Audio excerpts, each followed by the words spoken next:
أعوذ بالله من الشيطان الرجيم. بسم الله الرحمن الرحيم. السلام عليكم ورحمة الله تعالى وبركاته. استغفر الله العظيم، استغفر الله العظيم، استغفر الله العظيم.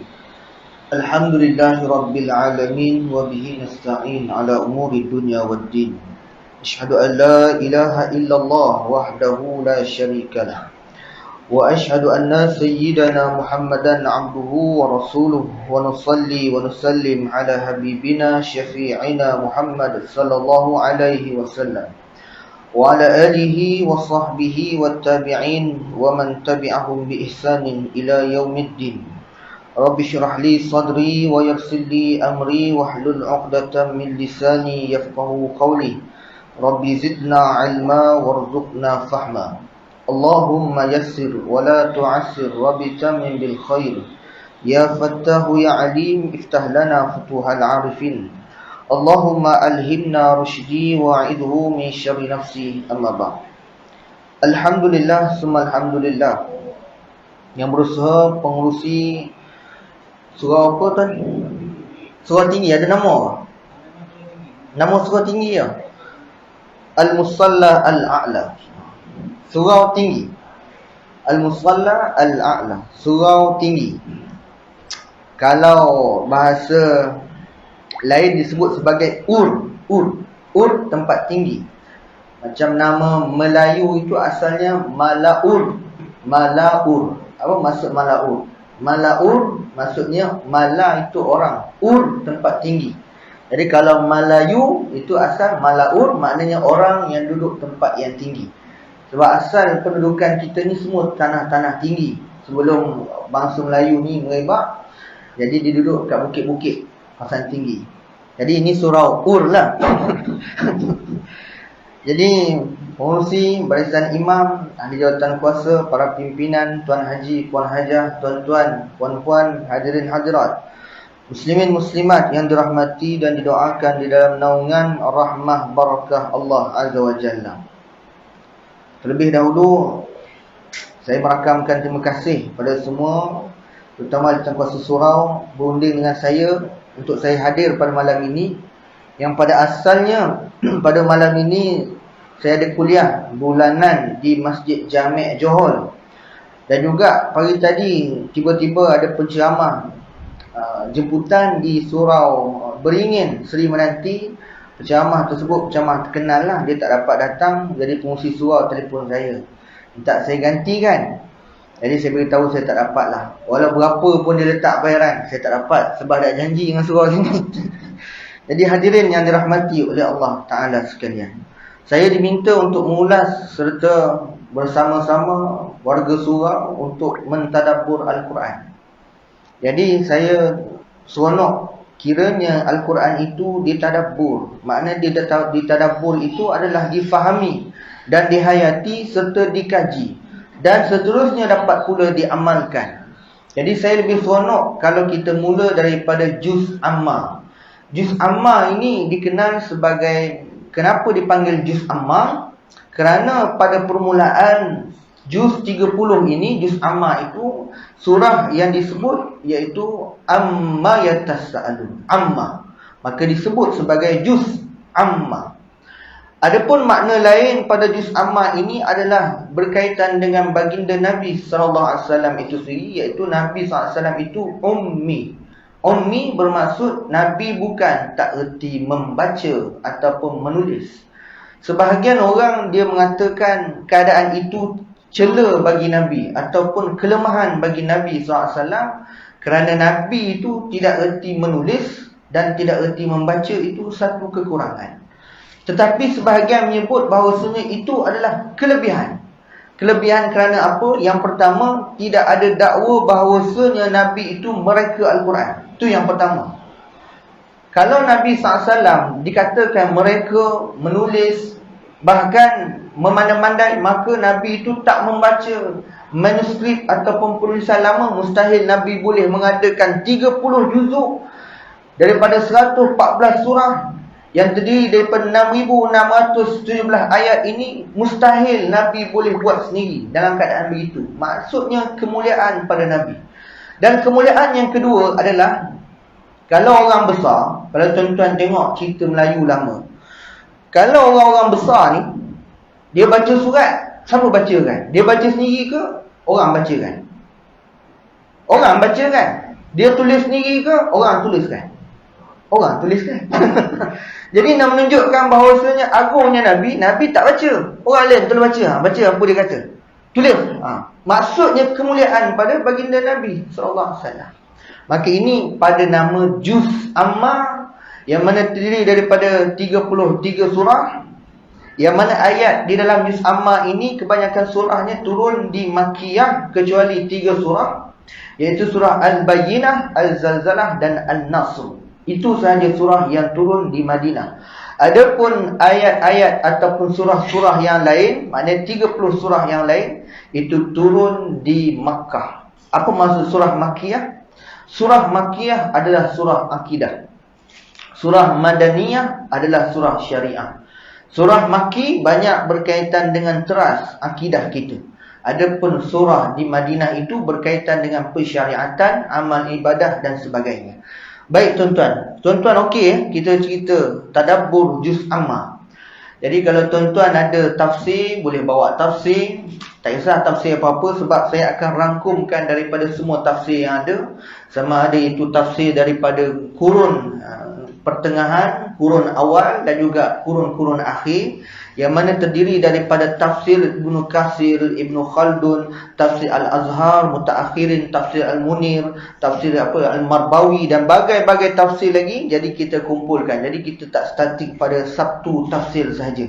Baik tuan-tuan hadirin yang dirahmati oleh Allah Ta'ala, sebelum saya mulakan perkongsian pada malam ini, mari sama-sama kita fatihahkan Fatihah atas junjungan kasih baginda Nabi SAW, keluarga baginda, para sahabatnya, para ulama di kalangan salaf dan khalaf, para masyaikh, para alim ulama dan pejuang di tanah Nusantara ini, mereka yang banyak berjasa atas diri kita, ibu, ayah, guru, sahabat kita, serta mereka yang berinfak untuk surau tinggi ini, mengimarahkan surau ini. Mudah-mudahan Allah Ta'ala merahmati mereka yang telah pergi serta kita semua. Rabbana bisirril Fatihah. A'udzubillahi minasyaitanirrajim. Bismillahirrahmanirrahim. Alhamdulillahi Rabbil Alamin. Ar-Rahmanir-Rahim. Maliki yawmiddin. Iyaka na'budu wa iyaka nasta'in. Ihdinas siratal mustaqim. Siratal ladzina an'amta 'alaihim ghairil maghdubi 'alaihim waladdallin. Amin. Baik. Bermula surah An-Naba. An-Naba inilah permulaan daripada juz 30. Apa maksud Naba? An-Naba'un bermaksud itu adalah khabar. Khabar, Naba. Jadi kalau An-Naba itu cerita tentang isim khabar, menceritakan sesuatu keadaan. Orang yang bawa berita disebut sebagai Naba'a. Ataupun nama lain ifradnya adalah Nabi. Jadi Nabi itu adalah bermaksud orang yang bawa berita. Naba itu berita. Kalau Nabi itu adalah manusia yang bawa berita. Jadi bila kata manusia yang membawa berita, tuan-tuan tengok apa sifat Nabi, para Nabi alaihimussalatu wassalam. Apa sifat para Nabi? Itu 4 benda. Siddiq, tabligh, amanah, fatanah. Maka sesiapa sahaja yang bawa berita, dia mesti ada etika Nabi ni. Apa maksud etika Nabi? Wartawan itu pembawa berita. Akhbar, media massa, televisyen, orang yang cerita bagi pengkhabaran, maka mereka mesti ada 4 sifat ini. Iaitu mereka mesti bijak dalam menulis, mereka mesti fatanah, bijak, mereka mesti menyampaikan, tabligh, menyampaikan itu dalam istilah menyampaikan, amanah. Maksudnya para pemberita dia mesti ada sifat ini. Maksudnya berita dia mesti sampaikan, dan berita tadi mesti amanah, bukan spin tuan-tuan. Kadang-kadang kita bila baca berita kat surat khabar ke, kat TV ke, ada masa berita itu dianggap sebagai berita berat sebelah. Orang ni punya berita tidak dikhabarkan, tapi kawan ni punya berita diceritakan yang betul. Maksudnya yang kawan ni pun betul, yang ini dia khabarkan seolah-olah menidakkan kawan ini. Maka dia tidak ada etika Nabi. Sebab itu bila orang bawa berita, maka dia mesti tidak boleh spin, tuan-tuan. Kalau berita spin payah. Kadang-kadang bila kita baca surat khabar, kan, kadang-kadang kita pun jadi, berita ni cerita apa? Kan? Lori bawa telur accident. Lori telur accident. Pemandu lori telur. Pemandu lori telur. Belakang bawah tu accident. Kita pun baca pemandu lori telur. Bawah sekali bawa accident. Pemandu lori apa yang nak disampaikan ni? Jadi kadang-kadang bila berita yang dibawakan itu bersifat spin, maka dia tidak bawa sifat-sifat berita. Sama tuan-tuan, berita yang sekarang ni kita tengok, kebanyakan berita itu dikawal oleh satu badan yang berkuasa. Kalau tuan-tuan tengok isu di Palestin sekarang ni, kalau media antarabangsa itu CNN, Al Jazeera dan sebagainya, itu berita yang berat ke arah Yahudi dan Zionis. Sebab itu berita-berita yang benar di pihak Palestin, di pihak Hamas ni tidak dikeluarkan. Sebab mereka memang media yang mengawal pihak-pihak yang dianggap memberi keuntungan. Sebab itu berita kalau tuan-tuan tengok, walaupun Al Jazeera, itu nama tulisan-tulisan Jawi, tulisan Arab tuan-tuan, Al Jazeera. Tetapi ada berita-berita yang disembunyikan. Bahkan mereka juga menyalahkan orang Islam sebagai Hamas sebagai permulaan merancang serangan ke atas Israel. Ini media yang dianggap media yang tidak bawa etika Nabi. Sebab itu bila kata An-Naba itu berita, Nabi itu orang yang bawa berita, sesiapa yang bawa berita mesti ada etika ini. Termasuk kita juga tuan-tuan. Tuan-tuan menyampaikan berita. Daripada mana tuan-tuan sampaikan berita? Tuan-tuan terima satu berita daripada WhatsApp. Ya? Tuan-tuan terima satu amalan. Contohnya, tuan-tuan kata, ini nak masuk Rabiul Awal ataupun Jamadil Awal. Siapa yang buat amalan sekian-sekian, maka dia akan masuk syurga jauh daripada neraka. Tuan-tuan pernah semak tak? Adakah status itu status hadis yang sahih ataupun ianya adalah hadis yang palsu? Pernah semak? Maka sebab itu kita nak sampaikan berita masuk dalam grup yang lain, pastikan berita tersebut sahih. Sebab orang yang menyampaikan berita mesti ada etika. Tuan-tuan, saya cerita ni sebab kadang-kadang berita kematian pun orang main sebar. Dimaklumkan kita punya pengurusi dah meninggal. Padahal kawan tu masuk hospital sikit gigi je. Tengok orang tu masuk hospital, tu beritahu dah meninggal. Maka tak patut tuan-tuan. Patutnya orang yang bawa berita, dia mesti ada etika Nabi, iaitu amanah, siddiq, amanah, fatanah. Ini mesti ada pada setiap orang yang menyampaikan. Baik, permulaan ayat disebut sebagai amma yatasaalun. Amma apakah? Apakah yatasaalun? Apakah tentang apa yatasaalun yang sering ditanya-tanyakan oleh mereka? Ditanyakan ini menurut sebahagian ulama bahawasanya orang kafir ni bila berjumpa dengan Nabi SAW, mereka akan bertanya tentang berita yang dahulu, iaitu para Nabi yang terdahulu, dan juga berita yang akan datang. Termasuklah hari kiamat. Jadi mereka datang bertanya dengan Nabi SAW tentang berita-berita yang dianggap bukan berita yang duduk dekat dengan Nabi. Kalau kita tuan-tuan, orang syuting tengah ni, yang lazim dengan kita, sawit, getah, itu lazim dengan kita. Kalau tiba-tiba orang tanya kepada kita benda yang kita jarang nak ceburi, macam mana cara nak tanam buah apple? Tuan-tuan tahu? Jadi ini pertanyaan orang-orang Yahudi serta orang musyrikin terhadap baginda Nabi SAW. Mereka bertanya kepada Nabi tentang berita yang Nabi jarang dengar. Termasuklah berita-berita orang dulu-dulu. Dan benda-benda yang akan datang. Jadi apa yang Allah Ta'ala sebut? Amma yatasa'alu.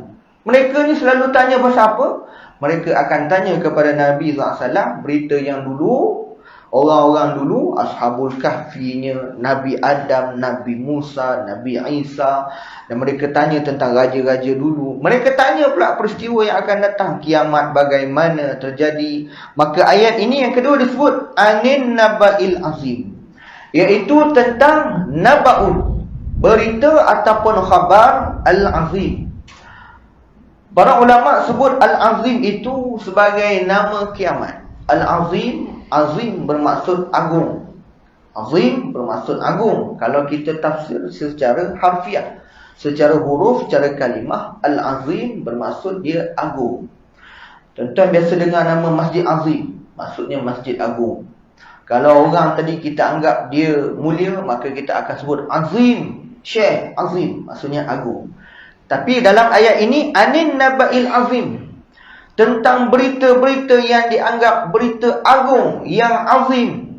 Maka ulama sebut azim di sini bukan agung yang lain, tetapi agung itu adalah berkaitan tentang hari kiamat.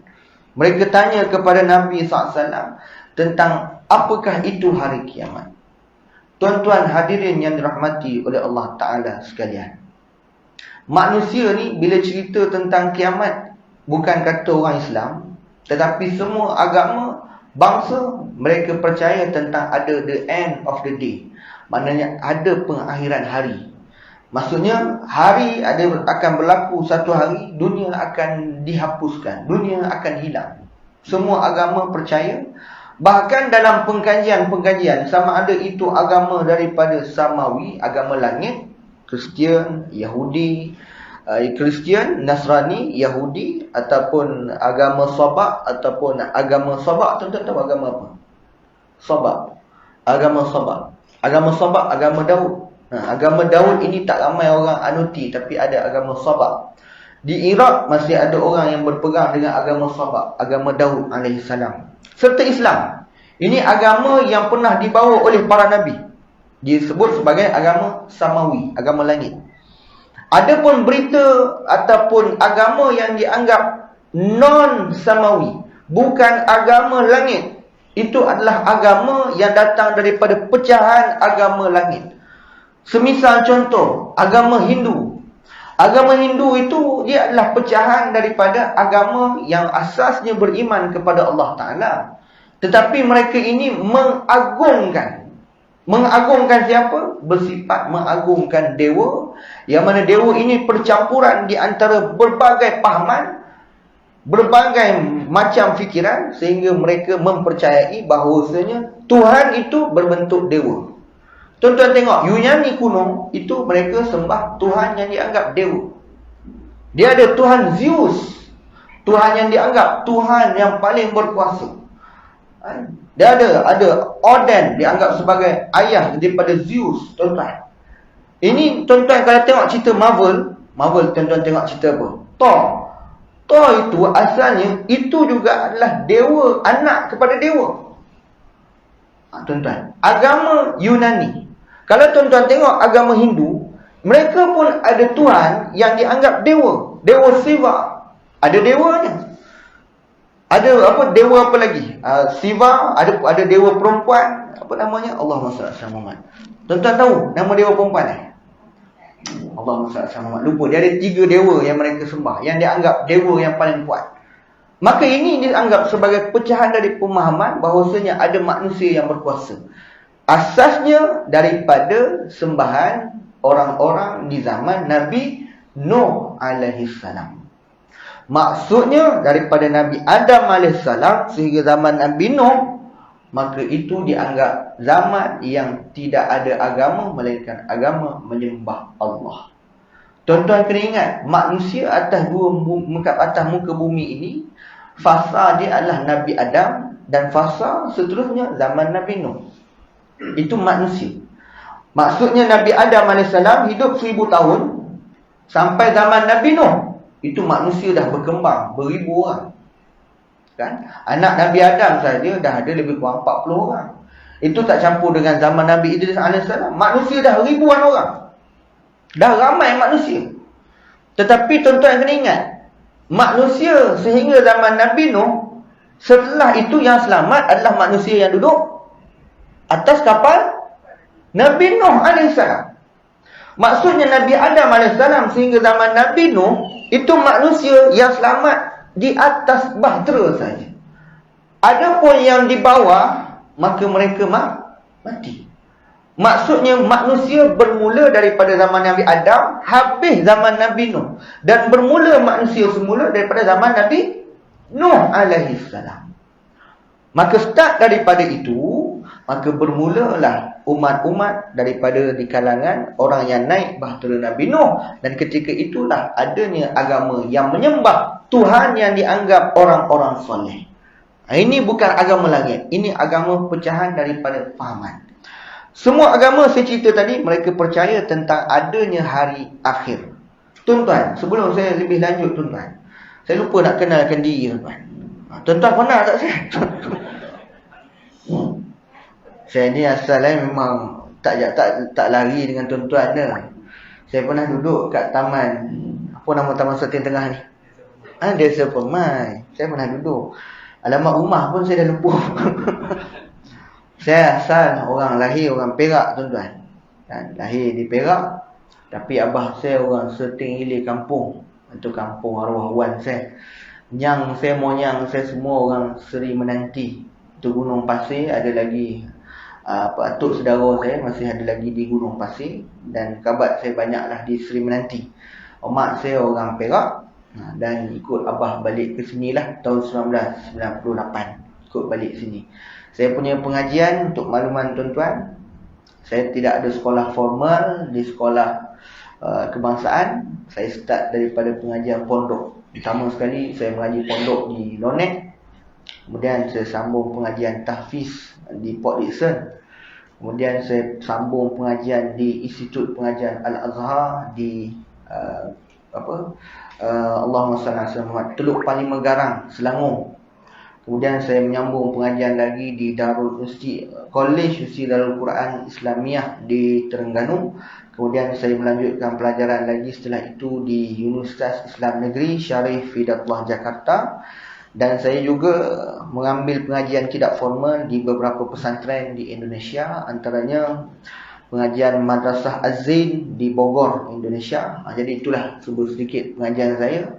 Maksudnya daripada start tahun 2002 sehinggalah tahun 2012 barulah saya balik ke rumah sini. Maksudnya sepanjang tempoh tu mengaji je lah. Pengajian daripada tahfiz sampailah ke pondok, sampai diploma, sampailah degree, sampailah pondok balik, kemudian barulah balik ke sini tuan-tuan ya. Jadi itu sedikit. Sudah berkahwin anak 3 orang. Sudah berkahwin 3 anak. Dia kena 3 tu. Dia kena ni tuan-tuan ya. Baik tuan-tuan. Okey tuan-tuan ya, clear? Saya pernah bertugas di Masjid Tuanku Mukhlis Bandar Seri Jempol tahun 2017 hingga 2019. Kemudian saya ke Seri Menanti balik. Saya juga pernah bertugas di Masjid Al-Firdaus Melang, pernah bertugas di Masjid Diraja. Kemudian yang sekarang ni saya bertugas di Majlis Agama Islam Kuala Pilah. Saya juga masa belajar dulu, habis belajar bekerja di Pejabat Agama Islam daerah Kuala Pilah. Itulah sedikit berkaitan dengan diri saya. Dan saya pun rasa tuan-tuan ni pun saya lazim menjumpa dengan tuan-tuan ya. Tak asing gitu tuan-tuan. Baik tuan-tuan. Okey, clear cakap ni tuan-tuan. Baik, dia patut fungsi kena sebut, ustaz kenalkan diri. Baik, sambung sikit lagi tuan-tuan ya. Maka semua agama itu percaya tentang adanya hari akhir. Dan perjalanan hari akhir itu sentiasa dikaji, bahkan menjadi satu benda yang kadang-kadang diperbincangkan. Dan benda yang ini selalu dianggap sebagai berita yang agak sensasi. Lebih-lebih lagi di zaman media sosial yang mana berita itu senang, mudah untuk leak. Maksud leak ni mudah untuk tular, mudah untuk dikeluarkan. Zaman sekarang tuan-tuan, bila cerita pasal kiamat memang orang sonok. Kalau cerita pasal kiamat memang orang suka. Tuan-tuan tengok, kalau cerita berkaitan tanda kiamat, cerita contohlah saya sebut dengan tuan-tuan. Ada orang ambil satu video, dia nampak macam satu ular panjang. Dia kata ini ular dah keluar di Arab Saudi. Inilah ular akhir zaman katanya. Orang sonok, orang akan main video tu banyak kali nak pastikan itu ular ataupun tidak. Dan orang yang percaya dia akan sebarkan kepada orang lain. Dia akan cerita, tengok ular di Saudi dah keluar. Maka orang pun percaya. Padahal itu bukan ular, itu pahit tuan-tuan. Pahit. Ini pernah tulah zaman dahulu. Ada burung yang dia anggap burung yang ada kepak api. Ini burung kiamat. Tuan-tuan, burung tu kepak dia macam berapi. Bukan burung besar, burung kecil. Pernah tulah satu masa dulu orang sebarkan ini burung kiamat katanya. Dan burung ini memang ada. Dia sebut macam-macam dan orang ramai sebarkan. Padahal itu adalah hanya grafik. Istilah dia burung biasa, dia terbang. Dia tambah sikit efek api tu. Orang sebarkan percaya itu adalah burung kiamat. Cerita apa lagi? Cerita Imam Mahdi. Oh, seronok betul orang cerita Imam Mahdi. Apa lagi? Cerita tentang ini adalah safar terakhir, bulan safar yang terakhir. Oh, orang seronok sebarkan. Sehingga objektif sebenar pengajian ilmu fitan atau ilmu kiamat itu tidak dijadikan pengajian yang betul. Tuan-tuan hadirin yang dirahmati oleh Allah Ta'ala sekalian, saya melihat peristiwa ini paling rancak apabila PKP. PKP itu cerita kiamat cukup sensasi. Lebih-lebih lagi ditambah masa itu fasa PKP itu dengan COVID-19-nya. Itu masa zaman orang tular kan tuan-tuan. Dan boleh dikatakan bahawasanya orang percaya bahawasanya berlaku COVID sebagai wabak akhir zaman atau wabak nak kiamat. Dan tidak ada manusia ketika itu yang menganggap bahawasanya COVID itu bukan berbahaya. Semua orang, bahkan orang yang anti vaksin sekalipun menganggap COVID itu ada. Cuma mereka tidak ambil vaksin saja. Mereka menganggap COVID itu ada. Tetapi yang menjadi malangnya tuan-tuan adalah bila mereka ni percaya kepada satu entiti yang dinamakan sebagai Freemason, Illuminati. Saya sebut tuan-tuan, Freemason, Illuminati itu ada. Tetapi bukanlah tuan-tuan meletakkan dia tu berkuasa menentukan kiamat. Ini masalahnya. Freemason, Illuminati, mereka memang satu organisasi terancam yang memang menunggu menyambut kedatangan Dajjal. Itu memang betul. Tetapi tuan-tuan jangan Freemason, Illuminati kan semua orang. Itu masalahnya. Zaman tu masjid tak boleh masuk, melainkan 12 orang saja pada satu masa, 40 orang pada satu masa. Orang yang tak dapat nak pergi masjid, dia terpercaya dengan benda ni, dia akan kata masjid Freemason, masjid Illuminati, masjid Dajjal, imam Dajjal. Imam pun kena Dajjal. Saya cerita ni perkara pernah terjadi tuan-tuan. Siapa tak sedih? Sedih kita. Tuan-tuan bayangkan, saya pula masa tu duduk di Masjid Diraja tuan-tuan. Bila kita keluar tengok orang tak dapat masuk masjid tuan-tuan, kita rasa ke satu perasaan Allahu Akbar. Masalahnya kalau dia bagi tahu kepada kita ikut pintu belakang, okey. Dia bagi tahu depan-depan, polis depan tu. Kita kalau boleh nak kau tim ya, boleh masuk kan. Duduk sembahyang tepi ke tak ada masalah. Sebab kita tak nak diambil tindakan ketika itu sebab kita masih diraja tuan-tuan. Jadi polis memang duduk di situ. Kalau dia kata kita nak sembahyang, saya kata boleh. Sembahyang belah tepi ni. Tepi ni okey, masuk ke belakang. Ada beberapa orang yang kita boleh kautim, dia sembahyang luar. Maksudnya dia tak sembahyang di dalam dewan masjid, tapi sembahyang di tepi masjid. Kita boleh kautim. Kita tak nak jadi orang yang disebut dalam Quran sebagai orang yang melarang orang lain untuk sembahyang. Ara'aital ladzi yanha 'abdan idza shalla. Itu Allah Taala sebut dalam ayat yang lain. Apakah kamu melihat ada satu orang, ara'aital ladzi yanha, mereka itu menegah 'abdan idza shalla, hamba-hambamu yang nak sembahyang. Kita tak nak masuk dalam golongan orang yang menghalang daripada orang nak sembahyang. Maka kita ambil pendekatan, kita boleh kautim sembahyang luar. Kita tak nak jadi bersikap begitu tuan-tuan. Cumanya yang jadi masalah sebut tadi, manusia menyalahkan semua yang terlibat sebagai Freemason, Illuminati, termasuk masjid. Masjid Setin Tengah. Tuan-tuan tengok Masjid Setin Tengah tu, kubah dia, bentuk kubah masjid ke bentuk 3 segi. Setin Tengah ni tak lagi jauh. Dia mana ada kubah 3 segi. Ada orang kata, tengok Masjid Freemason 3 segi. Tengok nasi lemak pun kena Freemason tuan-tuan. Nasi lemak 3 segi. Ini Freemason.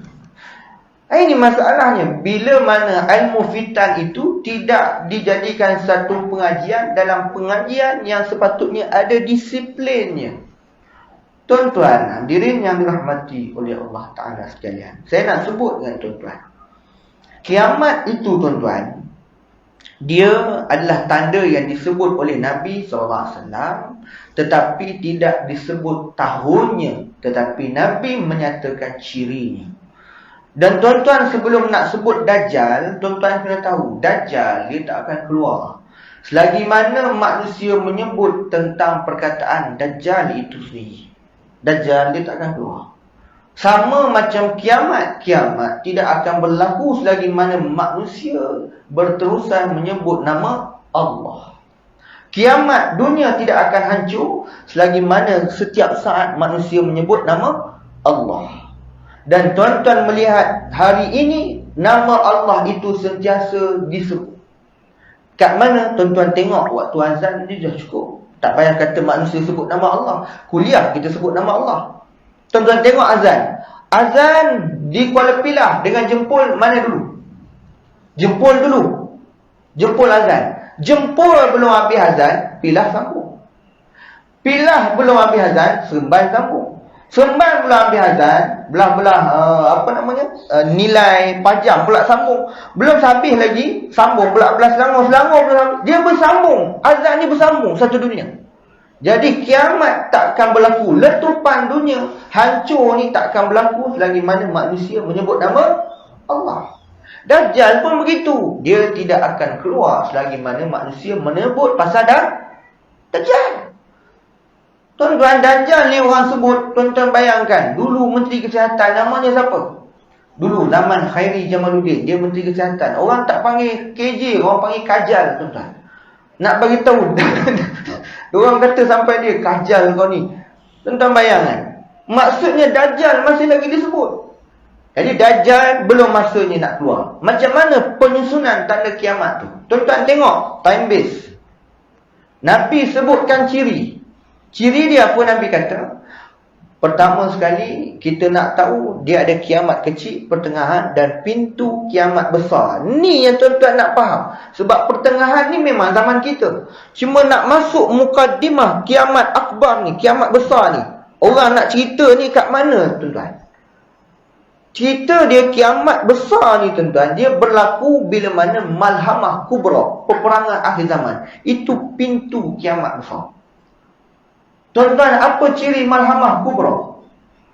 Apa ciri dia? Malhamah Kubra, manusia kembali berperang seperti zaman dulu. Itu ciri dia. Apa maksud dia? Tidak ada roket, tidak ada kapal terbang, tidak ada kereta kebal, tidak ada lagi senjata api. Manusia kembali dengan anak panah, kembali dengan kuda, kembali dengan pedang, kembali dengan tombak. Itu peperangan akhir zaman. Sekarang ni tuan-tuan, nak tanya tuan-tuan, teknologi ada lagi tak? Tuan-tuan pakai telefon.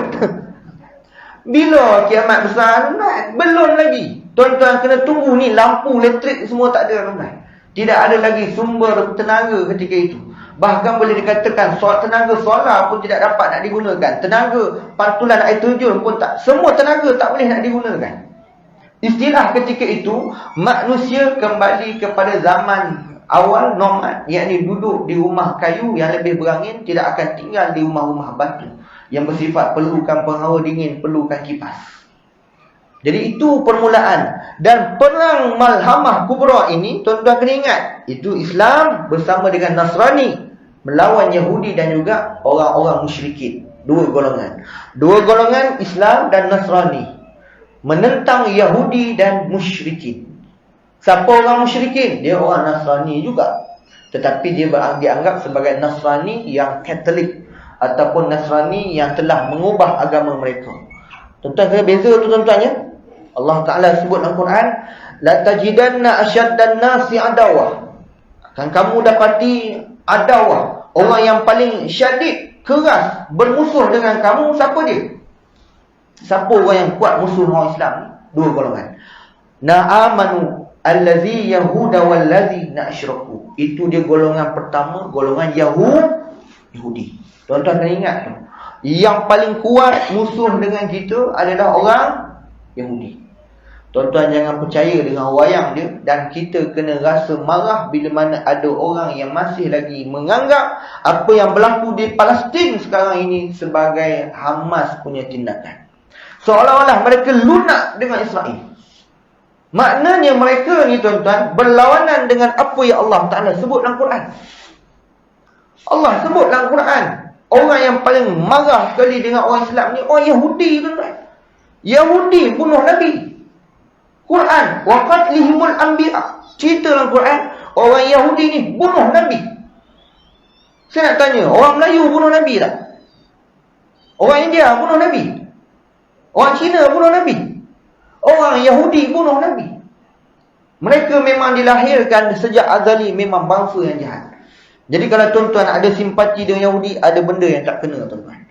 Dan mereka disebut dalam Quran, ghairil maghdubi alaihim. Para ulama tafsir kata, maghdu itu orang yang Allah murka ni satu golongan. Siapa dia? Yahudi. Ini Yahudi, tuan-tuan. Jangan bertoleransi dengan Yahudi, tuan-tuan. Yahudi itu merujuk kepada mereka yang asalnya berdarah Israel. Israel ni siapa? Anak Nabi Yaqub alaihissalam. Nabi Yaqub, anak dia ada Nabi Yusuf. Ada anak dia yang 12 orang lagi. Anak keturunan dia ini membentuk satu Bani Israel. Bani Israel ada yang menyembah Allah Ta'ala, maksud isti kata, ada Bani Israel yang mengikut para Nabi, ada Bani Israel yang banyak melawan Nabi. Kebanyakan Bani Israel ini sedikit golongan yang mengikut Nabi.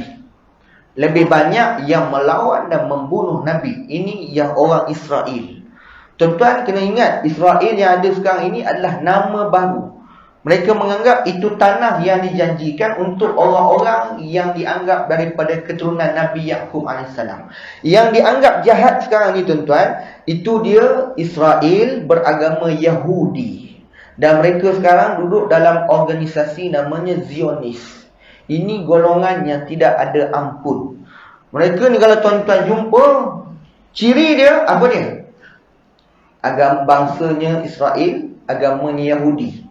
Tuan-tuan bukan boleh bunuh semua orang kalau kita dalam peperangan. Yang boleh bunuh ni siapa dia? Kalau sekarang ni kat Palestin tu, bangsa Yahudi, bangsa Israel, agama Yahudi, kumpulan Zionis. Bukan kita boleh senang-senang nak bunuh orang kafir, tuan-tuan. Orang kafir ni 3 golongan Nabi jamin. Apa dia golongan pertama? Yang pertama disebut sebagai kafir zimmi, bayar cukai. Kita orang Islam bayar zakat. Dia orang bukan Islam, duduk di bawah pemerintahan Islam, dia kena bayar jizyah, maka dipanggil zimmi. Yang kedua, kafir mu'ahad. Kafir mu'ahad ni apa? Orang kafir yang dianggap sebagai duta. Tuan-tuan tengok, kedutaan-kedutaan itu duta. Mereka datang negara kita duta. Itu di bawah perlindungan. Zaman Nabi dulu, Musallamah Al-Kazzab, dia pernah datang hantar utusan jumpa Nabi SAW ketika itu. Dan duta dia tu macam mengolok Nabi. Istilah dia jumpa Nabi nak buat kerajaan perpaduan. Maksudnya Musallamah Al-Kazzab ada 40,000 pengikut, Nabi SAW ada pengikut. Jadi Musallamah Al-Kazzab dia hantar duta jumpa Nabi nak bincang. Aku ada pengikut, kau ada pengikut. Kita bergabung buat kerajaan perpaduan. Betul. Macam itulah contohnya. Tetapi dia punya utusan siap lekeh Nabi lagi. Dia kata kami pun ada wahyu dan sebagainya. Nabi sebut, kalau bukanlah aku dilarang untuk membunuh orang kafir mu'ahad, istilahnya duta, maka aku akan pancung kepala dia. Maksudnya orang yang jadi duta tak boleh nak dibunuh.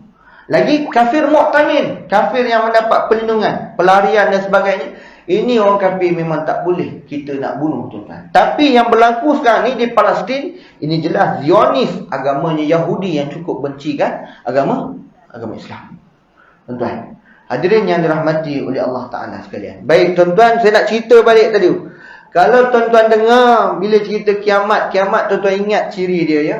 Peperangan tersebut namanya Malhamah Al-Kubra. Manusia berperang ketika itu menunggang kuda. Nabi cerita tu, ada orang berani naik kuda. Dan peperangan itu akan kembali kepada zaman dahulu, maknanya pakai pedang. Sekali mana tuan-tuan tengok ada teknologi ni, tuan-tuan? Belum masanya lagi, tuan-tuan. Kenapa pula ketika itu tak ada teknologi? Itu boleh jadi macam sebab banjir besar, taufan, sebab perang nuklear boleh menyebabkan teknologi ni down, maka dah tak boleh nak dipakai lagi. Boleh jadi asbab. Jadi kalau tuan-tuan nak kata kiamat itu dah berlaku, pastikan dulu teknologi ni dah tak ada, tuan-tuan. Itu yang pertama, tuan-tuan. Clear, tuan-tuan ya?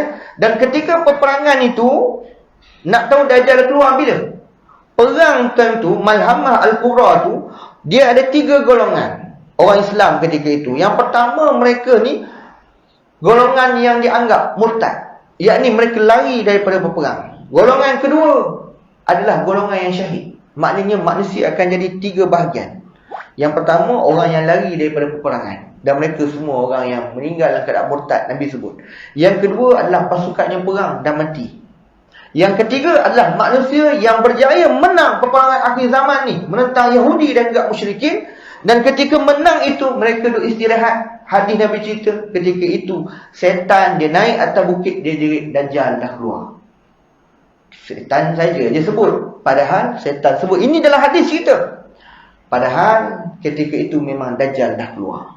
Time tu baru Dajjal dah keluar, tuan-tuan. Sekarang ni kita nak cerita apa persediaan kita. Bukan kita nak menakut-nakutkan orang. Saya cerita sungguh-sungguh, tuan-tuan. Cerita Illuminati Freemason ni banyak diceritakan. Dan bahkan mereka ni, saya sebut golongan yang tak ke masjid, tak ke surau pun. Mereka suka cerita propaganda begini. Amalan tak ada, tapi sekadar nak menakut-nakutkan orang. Ini tuan-tuan.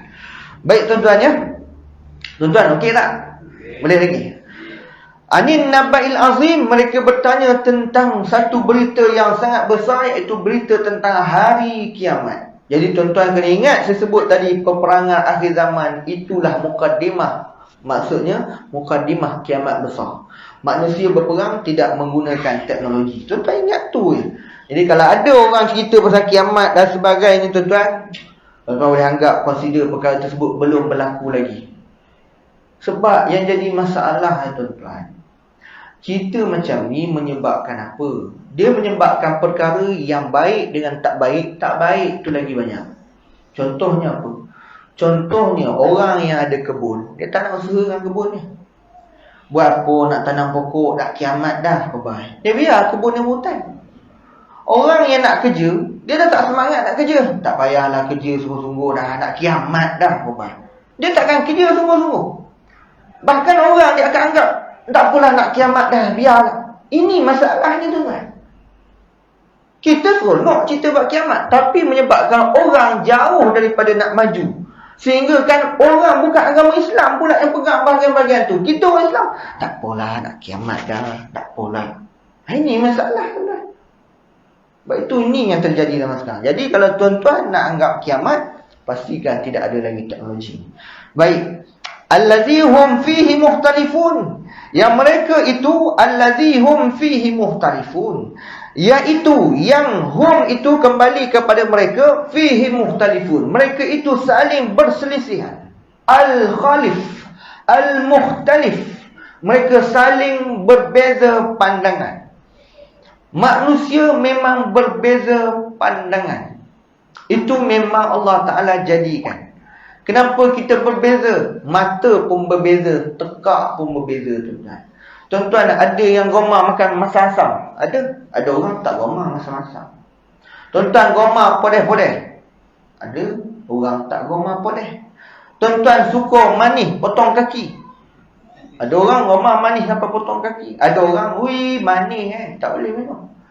Mata kita lain, tekak kita lain. Ada orang tengok, apalah lawa dia ni, lelaki handsome, perempuan ni tak apa lawa. Tuan-tuan nampak dia tak lawa, lelaki nampak lawa. Mata kita mana sama? Orang tengok, la ilah Allah, lelaki jauh orang daripada dusun keluar, apa gitu. Ni orang yang pergi kenduri kahwin ni memang gomar membawang. Macam orang dusun berbalik daripada bukit. Orang perempuan nampak lawa. Orang perempuan nampak lelaki tu lawa. Tak tahulah lawa tak poket kalau matang kau. Kita tak tahu. Tapi dia nampak lawa. Mana sama mata kita? Mata kita tak sama, tuan-tuan. Tekak kita tak sama. Budaya kita tak sama. Maka manusia itu memang secara asalnya al-mukhtalif, berselisih kita. Tapi yang jadi masalah kita ni, tuan-tuan, kita ni Allah Ta'ala jadikan bangsa sama, mata kita sama. Ke ada tuan-tuan mata belah belakang? Tuan-tuan, ke hidung tuan-tuan bawah ada hidung kat atas, tuan-tuan? Tuan-tuan, tangan semua dua. Maksudnya manusia tu memang pemikirannya berbeza, cita rasa berbeza, sifat tu sama. Jadi kenapa nak cari yang berbeza berbanding kita nak cari persamaan kita? Ni yang jadi masalah. Saya tak payah cakap banyak lah tuan-tuan. Dekat Malaysia ni je, tak payah pergi jauh. Malaysia ni je, Malaya ni tuan-tuan. Tuan-tuan tengok orang nikah, Sabri Yunus nikah, orang lain cerita macam-macam. Saya gini lah tuan-tuan ya, yang sebut ni tuan guru saya juga, Syekh Nuruddin Al-Banjari tu saya pernah mengaji dengan dia tuan-tuan kan? Bagi saya dia sekadar menjentik, cuma mungkin dia agak keterlaluan lah. Dia sekadar menjentik. Menjentik tu adalah istilah dia. Apa yang orang-orang yang banyak selisihkan tentang Negeri Sembilan ni, dia panggil kita Negeri Sembilan negeri bertarikat sesat, tasawuf tersesat tuan-tuan. Tuan-tuan, saya pernah jumpa orang tokoh ni, Dr. Mazhar, Dr. Raimi ni saya pernah jumpa tuan-tuan. Kita kalau ada persidangan-persidangan peringkat Nusantara apa semua, dia biasa hadir, saya pun hadir. Jadi saya biasa duduk dengan dia orang. Ada sekali tu saya jumpa Dr. Mazhar, dia tanya pada mana? Saya kata Negeri Sembilan. Oh, negeri tarikat tasawuf. Tuan-tuan nampak? Dia sengaja pilih kita. Masalahnya amalan kita dia pertikaikan. Amalan kita berwirid, lepas semayang, doa, kunut, talqin, dia pertikaikan. Time dia buat, Tuan Guru Syekh Nuruddin jentik sikit je. Maksud jentik sikit tu, itu yang dia buat tu pun khilaf ulama. Yang kita buat ni pun perkara yang dianggap cabang agama. Bukan semua dalam mazhab Ahli Sunnah wal Jamaah dalam syariah ni tuan-tuan, dia ada mazhab yang dianggap mazhab Ahli Sunnah. Mazhab Ahli Sunnah ni bukan Syafi'i, dia ada 4. Jadi kita ni dalam beramal ni tuan-tuan, beramal, berzikir, bertawassul dan sebagainya, itu masih lagi dalam ruang lingkup khilafiyah. Maknanya ada ulama kata boleh, ada ulama kata tak boleh. Jadi kita ambil pendekatan boleh. Baca Quran kepada si mati, ada ulama kata tak sampai. Imam Syafi'i sini kata sampai. Jadi kita ambil yang sampai. Dia marah kita, dia pakai tak sampai tu. Yang dia buat nikah Sabri Yunus kan? Nikah Sabri Yunus, dia pun sebutlah akad. Dia kata apa? Aku nikahkan kau dengan Sabri Yunus dengan Anjina Nathan dengan mas kahwin sekian. Sabri Yunus sebut apa? Aku terima yang tersebut. Maksudnya dia sebut kabul itu, terima itu dengan perkataan tidak disebut zawajtuha ataupun nikah tu tak disebut. Dalam mazhab Syafi'i, Imam Syafi'i dia ada pandangan yang dahulu qadim, pandangan dia yang kemudian itu jadid. Imam Syafi'i disebut, kalau pernikahan tersebut orang yang melafazkan terima ataupun ijab yang disampaikan mesti sebut nikah, terima mesti sebut nikah. Istilahnya aku terima nikahnya. Maksudnya mazhab Syafi'i pandangan yang dianggap pandangan yang kemudian, kaul jadid, kaul baru dia kata mesti ada sebut terima tu. Terima tu mesti ada. Clear tuan-tuan Terima tu mesti ada. Tetapi pandangan yang lain di kalangan 4 mazhab yang lain, maknanya Hanafi, Hambali, ada yang mengatakan kalau qabil tu aku terima, dah dianggap sah. Jadi maksudnya Sabri Yunus tu dia buat berlawanan dengan pandangan mazhab Syafi'i, tapi mazhab lain sah.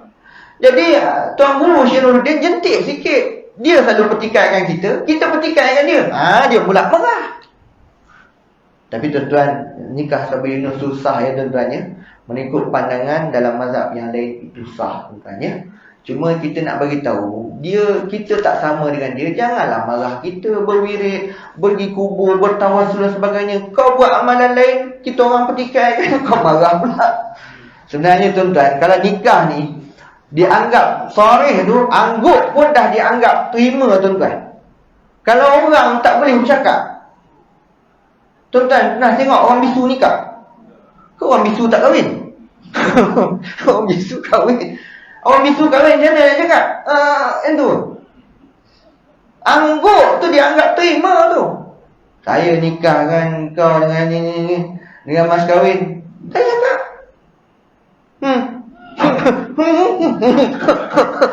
itu dianggap jadi itu tuan-tuan. Jadi ini dalam permasalahan khilafiyah, manusia ni memang berselisih tuan-tuan, berbeza kita ya. Jadi kita memang berbeza. Cumanya janganlah bila kita punya amalan kau pertikaikan.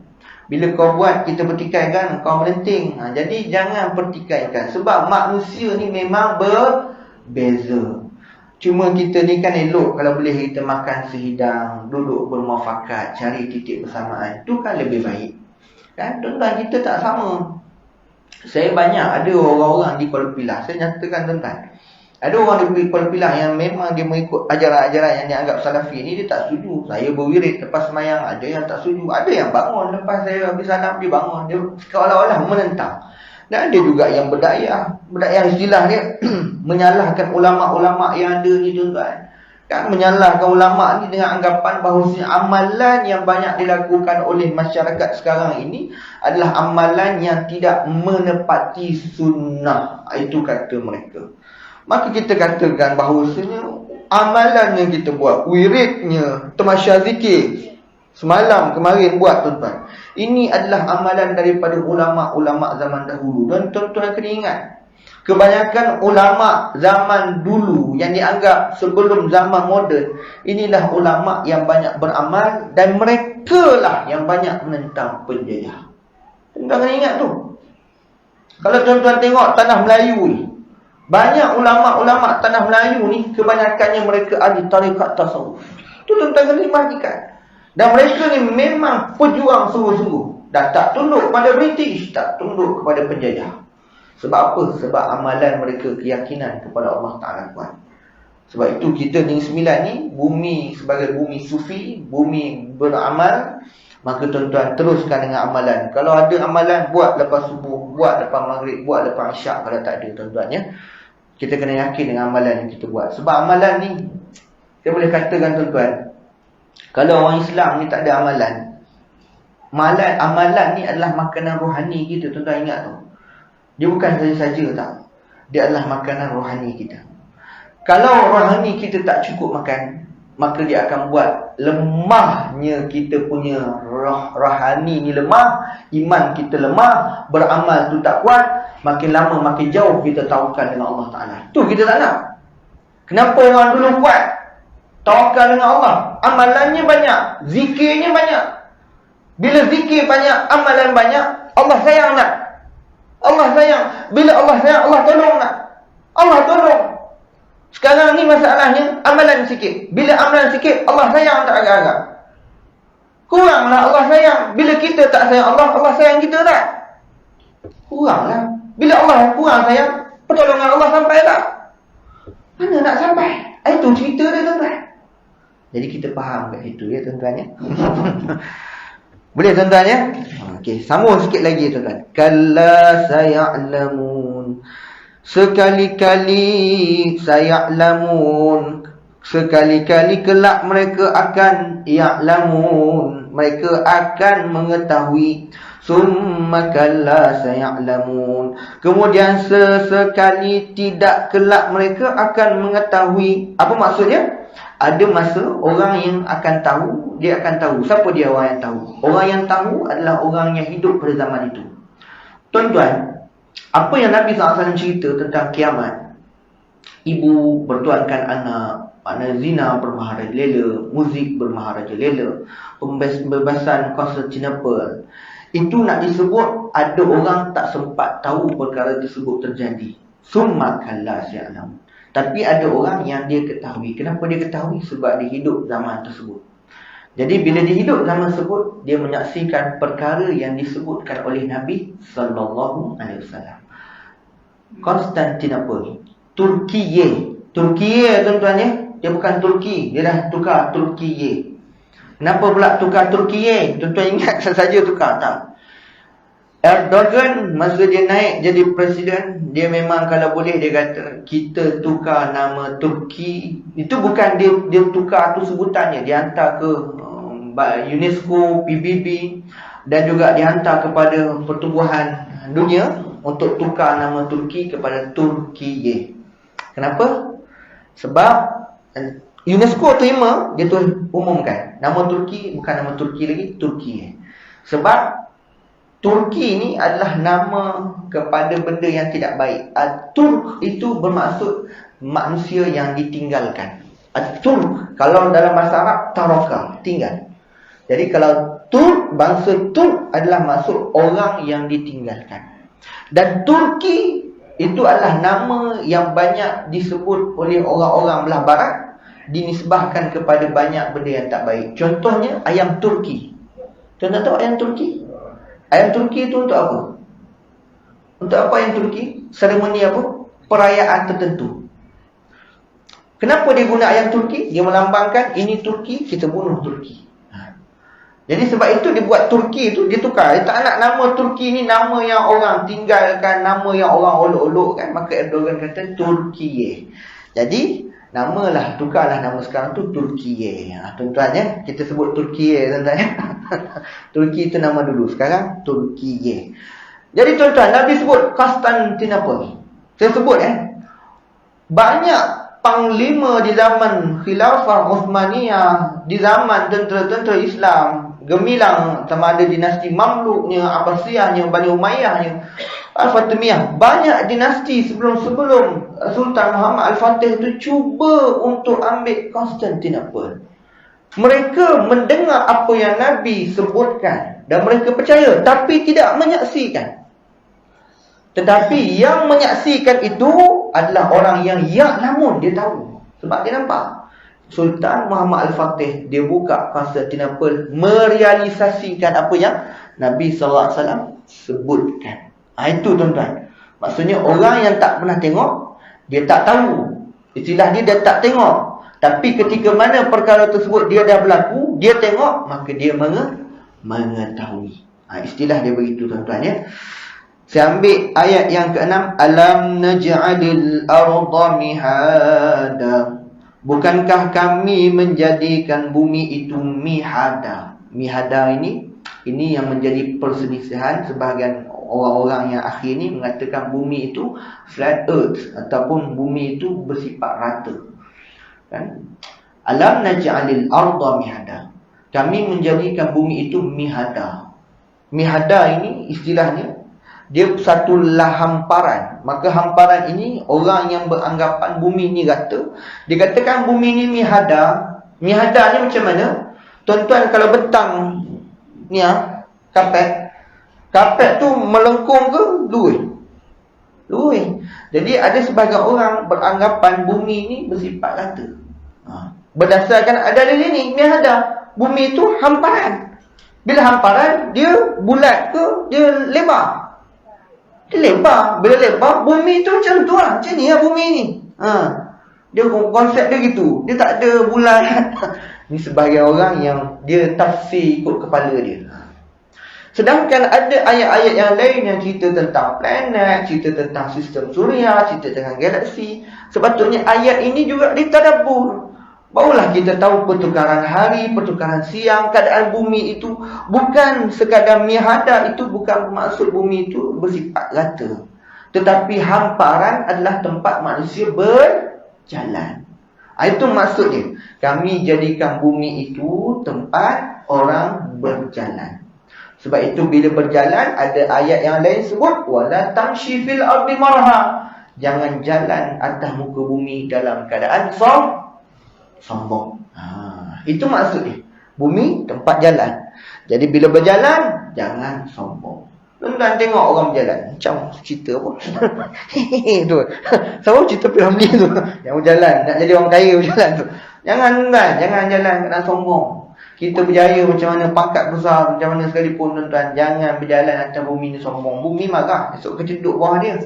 Tuan-tuan jangan bangga anak kita berjaya. Tak apa, kita anggap anak kita berjaya itu anugerah daripada Allah Ta'ala. Tapi jangan koyok dengan orang lain. Tahu tak koyok orang lain? Koyok orang lain ni masuk rumah, tu anak saya tu. Tu power anak saya ni. Dia ni doktor pakar ni. Orang tak tanya pun. Orang datang rumah tengok-tengok, tu anak saya tu. Dia ni kahwin dengan engineer tu. Tuan-tuan jangan koyok lah. Allah Ta'ala bagi, bukan bermakna kita boleh koyok dengan orang. Kan? Maksudnya ada benda yang kadang-kadang kita kena rahsiakan daripada orang. Sebab takut nanti kita jadi riak. Sedangkan duduk jalan atas muka bumi, jangan sombong. Saya kira cukuplah sekadar itu tuan-tuan ya. Ada soalan nak tanya tuan-tuan? Dia kuliah tak lama tuan-tuan. Ni lama ni. Ada soalan nak tanya? Kita berhenti pada ayat yang ke-6. Nanti kita sambung ayat yang ke-7 kan tuan-tuan. Okey. Saya rasa cukuplah sekadar itu untuk malam ini. Tak ada soalan tuan-tuan nak tanya saya. Mudah-mudahan dapat kita bertemu lagi kalau diizinkan oleh Allah Ta'ala. Baik daripada Allah Ta'ala yang lemah dan kurang, daripada kelemahan diri sendiri yang qulu qawli hadza. Astaghfirullahalazim li wa lakum. Assalamualaikum warahmatullahi ta'ala wabarakatuh. A'udzubillahi minasyaitonir rajim. Bismillahirrahmanirrahim. Alhamdulillahirabbil alamin wassalatu wassalamu ala sayyidina Muhammad wa ala alihi washabbihi ajma'in. Allahumma faqihna fid din wa 'allimna ta'wil wa hdina siratal mustaqim. Siratal ladzina an'amta 'alaihim minan nabiyyin was-siddiqin wasyuhada'i was-shalihin wa hasuna ulaika rafiqa ya arhamar rahimin. Sallallahu ala sayyidina Muhammad wa ala alihi washabbihi wa baraka wasallam. Alhamdulillahirabbil alamin. Taqabbalallahu minna wa minkum.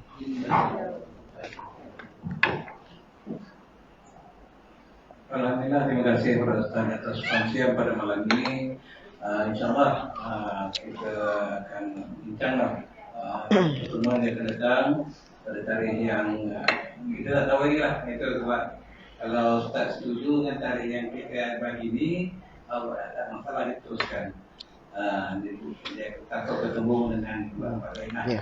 Jadi untuk malam esok kita akan menemui Ustaz Farid Tanur Qasim Jadi dengan apa pada insyaAllah. Sekian, Assalamualaikum warahmatullahi wabarakatuh.